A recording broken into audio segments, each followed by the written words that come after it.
inside. So the B6C breaks down much like CZ's. You've got these two dots back here.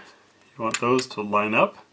Then a method that I like to use is thumb to the trigger guard. I know it's weird, but keep in mind you've already cleared this gun multiple times. Hold the slide there. You want to start with the hammer back. So if you try to line up like this, then you're fighting that hammer spring. So pull the hammer back, line those two up, hold in place, and then you're going to push on that pin. It's pretty stiff in mine. Fortunately, I've got a magazine. Pull that pin all the way out, release, and that will let you bring the slide forward after pulling the trigger in this case. Take a look inside our frame. Fairly rudimentary setup. You notice these swells on the frame, which serve as good memory points for your support thumb and trigger finger when not firing. It's also where they've inserted a rail reinforcement. So even though people like to get excited about full-length rails on this design, as we can see, it's really not much more than you'd find on any other pistol. Locking block is in there. That's the spring that holds everything in place. Holds the takedown pin, rather. Not too bad. Take a look at our slide. Pull the barrel out. We're going to give a little pressure and lift on this recoil spring, which is a metal rod. It's nice, especially for a sub $300 gun. And we've got dual springs here. Or nested springs, two springs, one inside another. Not captured. Some complain about that, say it's a problem. It is in that it could fire and shoot loose and you could lose it. But if you're paying attention, it also means that it's easily replaced and easily tuned. So if we find this gun does not work on lighter loads and we wanted it to shoot lighter loads, it's possible that there's a lighter spring out there that we could replace that with. We go forward, up, and out to remove our barrel. No polishing on the feed ramp.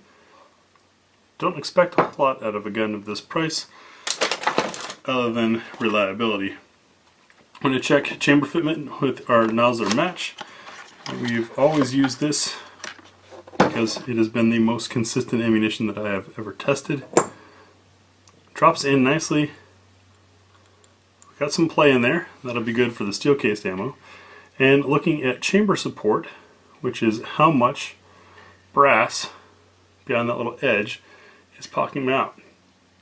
And the answer is none. This is a fully supported chamber. That means no Glock smileys. It means easier to reload the brass. Also means that should there be a case failure or rupture or overpressure, things like that, we're less likely to have those forces come blasting back through the gun and into our hand.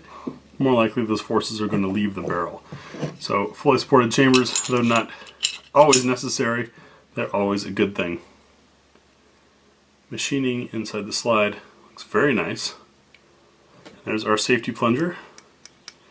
That plunger tells me that if you safely decock this with the round in the chamber, you can carry it safety off in double action first shot, safety on in double action first shot, or as the gun is intended, cocked and locked, which means round in the chamber, hammer back, safety on. Reinserted the spring, and get this slide back together. Now when reassembling here, you're going to look through that window and you're going to see that window there open up.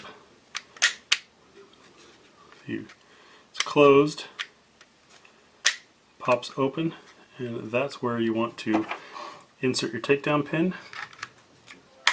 It'll come partway through, bring it back a little further, pop it all the way in. Quick functions check. We've got fire, we've got double action, trigger resets, and does it go on safe? Yes it does. Everything is back in working order. When we get this to the range, we'll do our what's for dinner test, see what loads it'll run and what it won't run. Also 5 shots from 7 yards for some accuracy and reflections, and just general shooting and you'll get the opinions of two different shooters on how this gun feels in the hand. I can tell you the ergonomics on it aren't bad for my hand. If I were to be running a high round count course or something, I would have to be careful not to pinch skin. Speaking of pinching, nice little bevels there to rip a mag out if for some reason you don't properly know how to do a Type 3 malfunction clearing. The spring is definitely stiff. The reliability of this will be interesting, but I've done quite a few Sarcemol's guns in the past and never had any issues.